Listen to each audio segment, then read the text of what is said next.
Lejos del mundanal ruido por Thomas Hardy. Narrado por Katy Bonilla.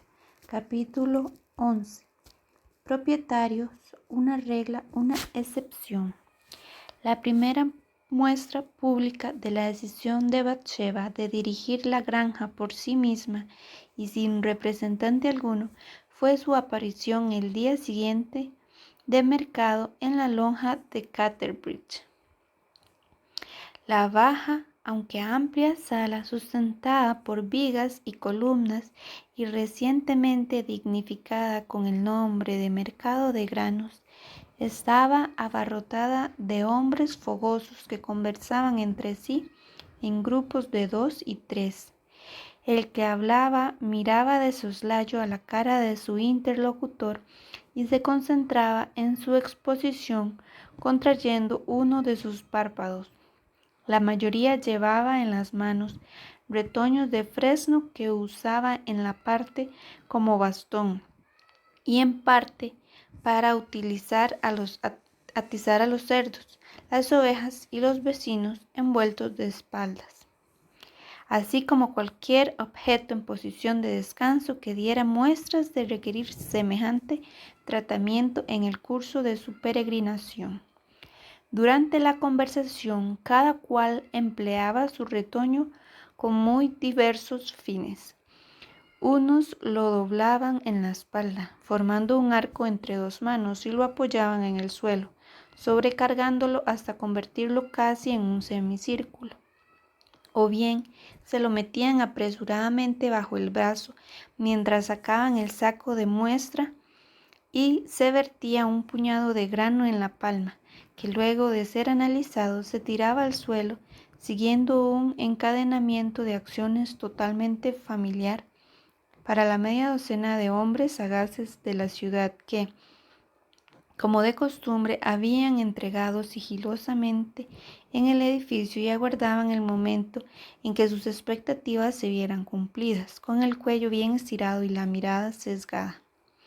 Entre los fornidos pequeños propietarios rurales se deslizaba una figura femenina, la única de su sexo en toda la sala. Vestía agradablemente, incluso con finura. Se movía entre los hombres como un calesín entre los carros. Sonaba entre ellos como un romance después de un sermón y se dejaba sentir como la brisa entre los hornos.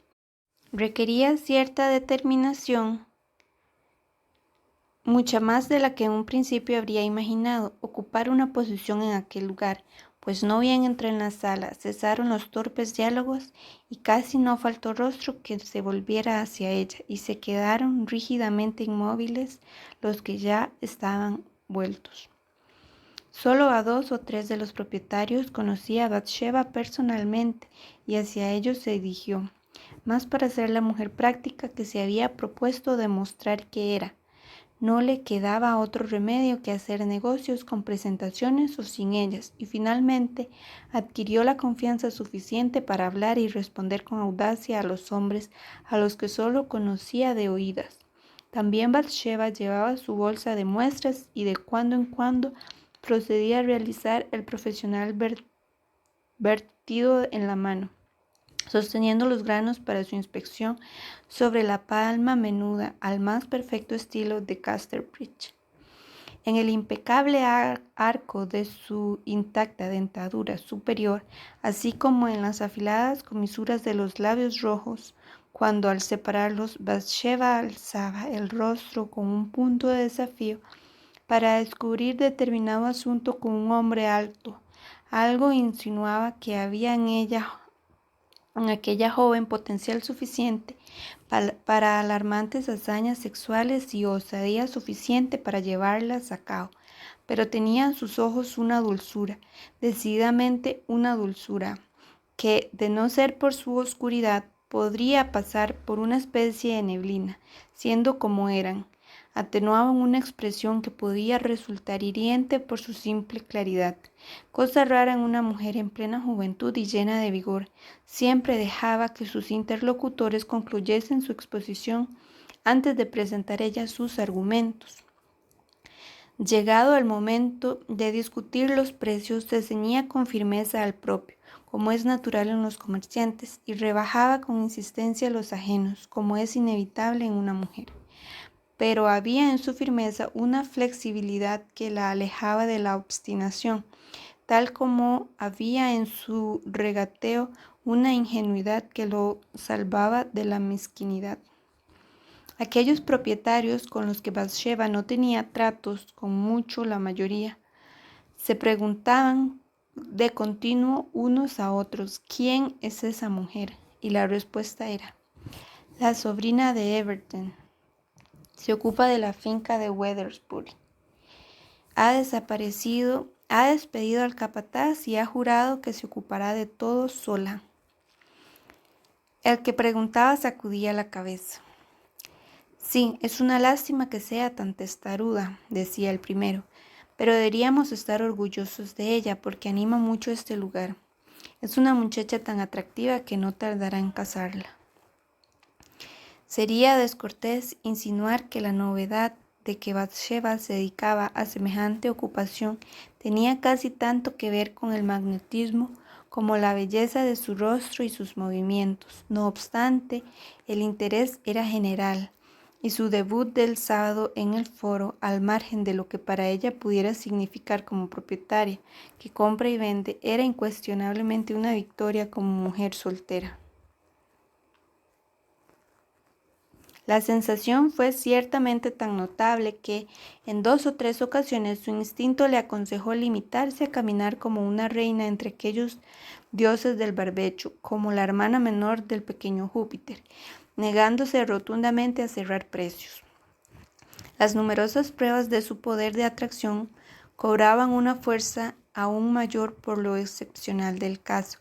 Las mujeres parecen tener ojos en los lazos para este tipo de asuntos. Bathsheba, sin mirar directamente, era consciente de la presencia de una oveja negra en el rebaño.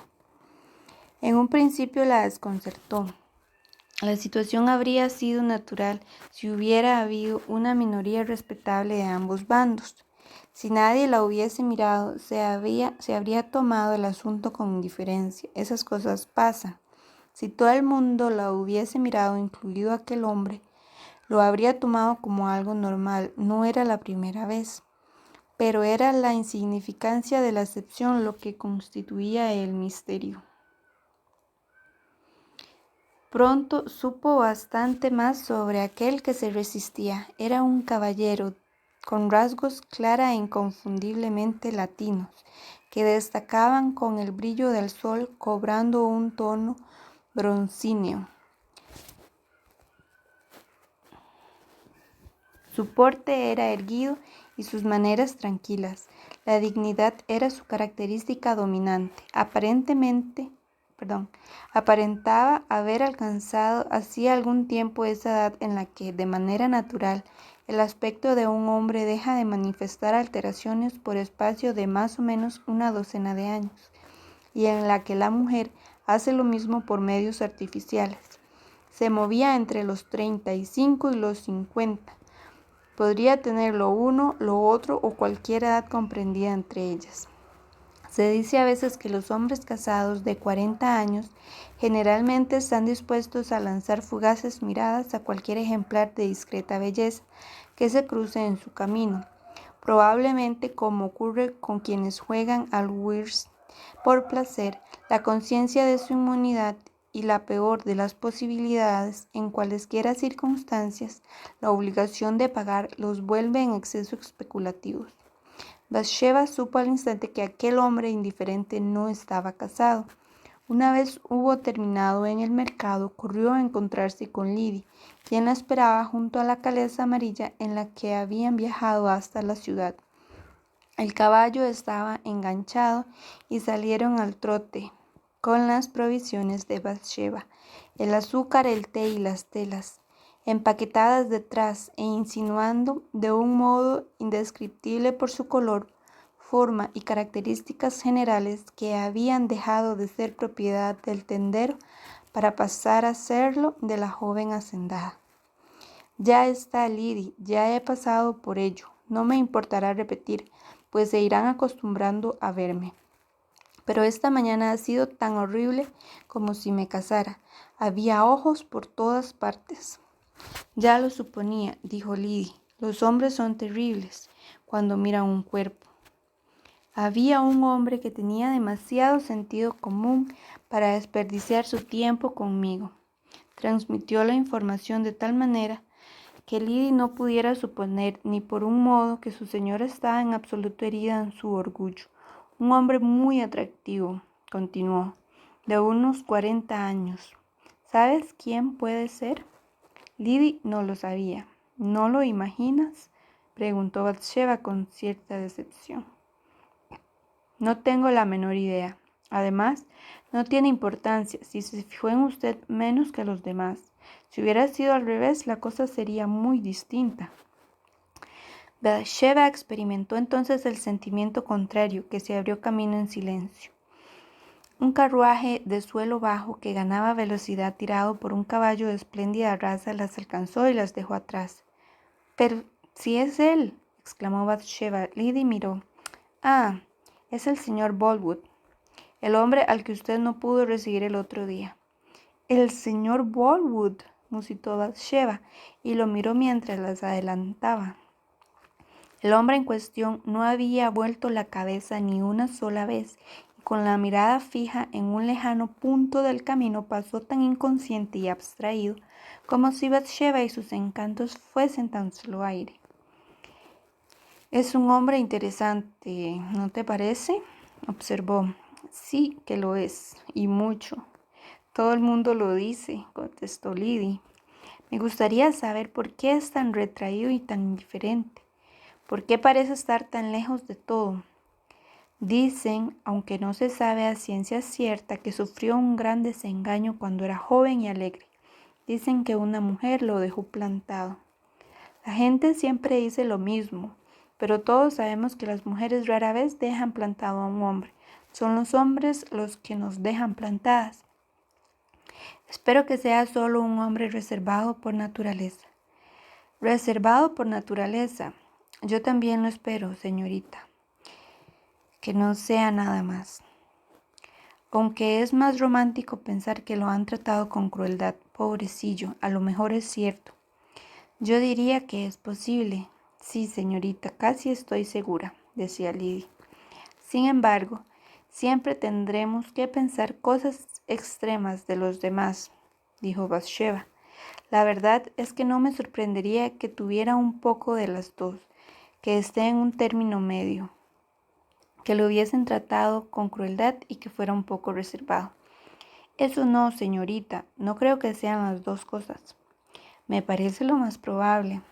«Sí, eso sí, seguramente es lo más probable. Créame, señorita, que eso es lo que pasa en este hombre». Fin del capítulo 12.